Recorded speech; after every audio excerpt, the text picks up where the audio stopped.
Surat Paulus yang kedua kepada Timotius. 2 Timotius pasal 1. Salam. Dari Paulus, Rasul Kristus Yesus oleh kehendak Allah untuk memberitakan janji tentang hidup dalam Kristus Yesus, kepada Timotius, anakku yang kekasih. Kasih karunia, rahmat dan damai sejahtera dari Allah Bapa dan Kristus Yesus, Tuhan kita, menyertai engkau. Ucapan syukur dan nasihat untuk bertekun. Aku mengucap syukur kepada Allah yang kulayani dengan hati nurani yang murni, seperti yang dilakukan nenek moyangku.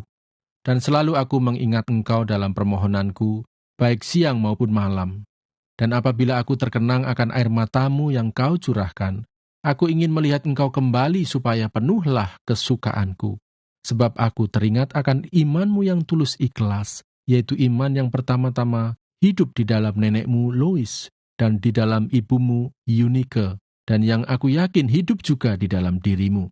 Karena itulah kuperingatkan engkau untuk mengobarkan karunia Allah yang ada padamu oleh penumpangan tanganku atasmu. Sebab Allah memberikan kepada kita bukan roh ketakutan, melainkan roh yang membangkitkan kekuatan, kasih dan ketertiban. Jadi janganlah malu bersaksi tentang Tuhan kita, dan janganlah malu karena aku, seorang hukuman karena Dia, melainkan ikutlah menderita bagi Injilnya oleh kekuatan Allah. Dialah yang menyelamatkan kita dan memanggil kita dengan panggilan kudus, bukan berdasarkan perbuatan kita, melainkan berdasarkan maksud dan kasih karunia-Nya sendiri yang telah dikaruniakan kepada kita dalam Kristus Yesus sebelum permulaan zaman, dan yang sekarang dinyatakan oleh kedatangan Juru Selamat kita, Yesus Kristus, yang oleh Injil telah mematahkan kuasa maut dan mendatangkan hidup yang tidak dapat binasa. Untuk Injil inilah aku telah ditetapkan sebagai pemberita, sebagai rasul dan sebagai guru. Itulah sebabnya aku menderita semuanya ini, tetapi aku tidak malu, karena aku tahu kepada siapa aku percaya, dan aku yakin bahwa Dia berkuasa memeliharakan apa yang telah dipercayakannya kepadaku hingga pada hari Tuhan. Peganglah segala sesuatu yang telah engkau dengar daripadaku sebagai contoh ajaran yang sesat, dan lakukanlah itu dalam iman dan kasih dalam Kristus Yesus. Peliharalah harta yang indah yang telah dipercayakannya kepada kita oleh Roh Kudus yang diam di dalam kita. Engkau tahu bahwa semua mereka yang di daerah Asia Kecil berpaling daripadaku, termasuk Figelus dan Hermogenes. Tuhan kiranya mengaruniakan rahmat-Nya kepada keluarga Onesiforus yang telah berulang-ulang menyegarkan hatiku. Ia tidak malu menjumpai aku di dalam penjara. Ketika di Roma, ia berusaha mencari aku dan sudah juga menemui aku. Kiranya Tuhan menunjukkan rahmat-Nya kepadanya pada harinya. Betapa banyaknya pelayanan yang ia lakukan di Efesus, engkau lebih mengetahuinya daripadaku. 2 Timotius pasal 2. Panggilan untuk ikut menderita. Sebab itu, hai anakku, jadilah kuat oleh kasih karunia dalam Kristus Yesus. Apa yang telah engkau dengar daripadaku di depan banyak saksi, percayakanlah itu kepada orang-orang yang dapat dipercayai, yang juga cakap mengajar orang lain. Ikutlah menderita sebagai seorang prajurit yang baik dari Kristus Yesus. Seorang prajurit yang sedang berjuang tidak memusingkan dirinya dengan soal-soal penghidupannya, supaya dengan demikian ia berkenan kepada komandannya. Seorang olahragawan hanya dapat memperoleh mahkota sebagai juara apabila ia bertanding menurut peraturan-peraturan olahraga. Seorang petani yang bekerja keras haruslah yang pertama menikmati hasil usahanya. Perhatikanlah apa yang kukatakan. Tuhan akan memberi kepadamu pengertian dalam segala sesuatu. Ingatlah ini, Yesus Kristus yang telah bangkit dari antara orang mati, yang telah dilahirkan sebagai keturunan Daud, itulah yang kuberitakan dalam Injilku. Karena pemberitaan Injil inilah aku menderita, malah dibelenggu seperti seorang penjahat, tetapi firman Allah tidak terbelenggu. Karena itu aku sabar menanggung semuanya itu bagi orang-orang pilihan Allah, supaya mereka juga mendapat keselamatan dalam Kristus Yesus dengan kemuliaan yang kekal. Benarlah perkataan ini.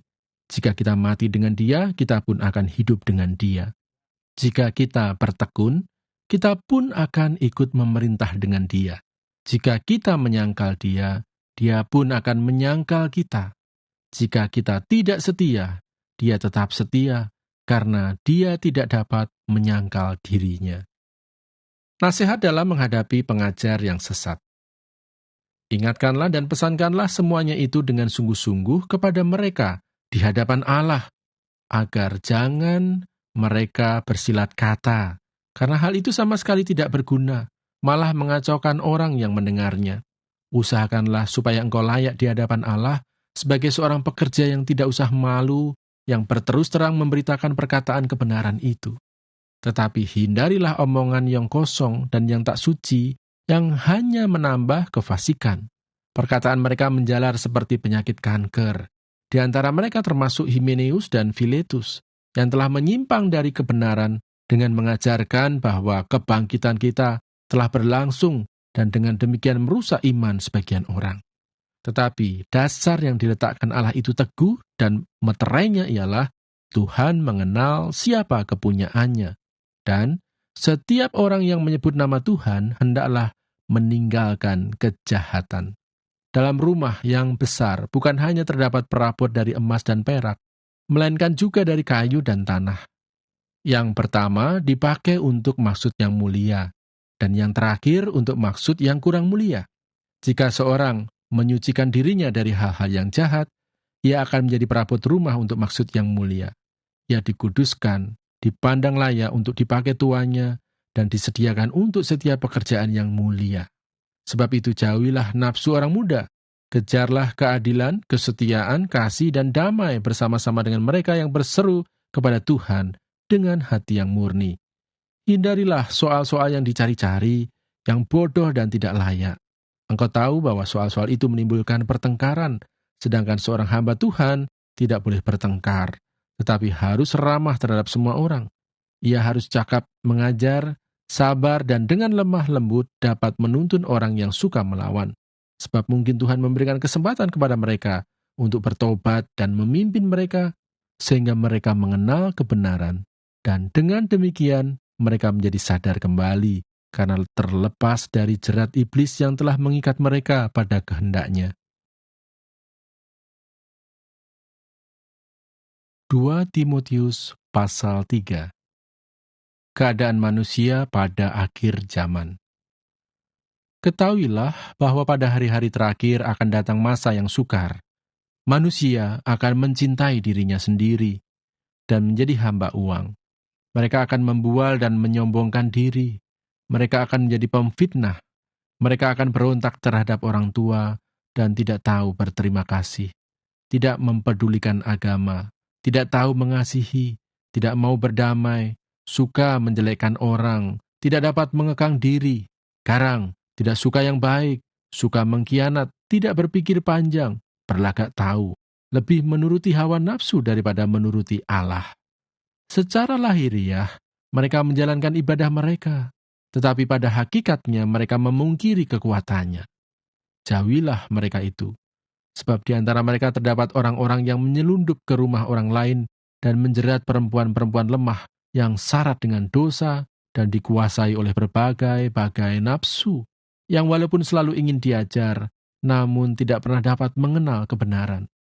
Sama seperti Yanes dan Yambres menentang Musa, demikian juga mereka menentang kebenaran. Akal mereka bobrok dan iman mereka tidak tahan uji. Tetapi sudah pasti, mereka tidak akan lebih maju, karena seperti dalam hal Yanes dan Yambres, kebodohan mereka pun akan nyata bagi semua orang. Iman bertumbuh dalam penganiayaan dan dalam pembacaan kitab suci. Tetapi engkau telah mengikuti ajaranku, cara hidupku, pendirianku, imanku, kesabaranku, kasihku dan ketekunanku. Engkau telah menderita penganiayaan dan sengsara seperti yang telah kuderita di Antiokhia dan di Ikonium dan di Listra.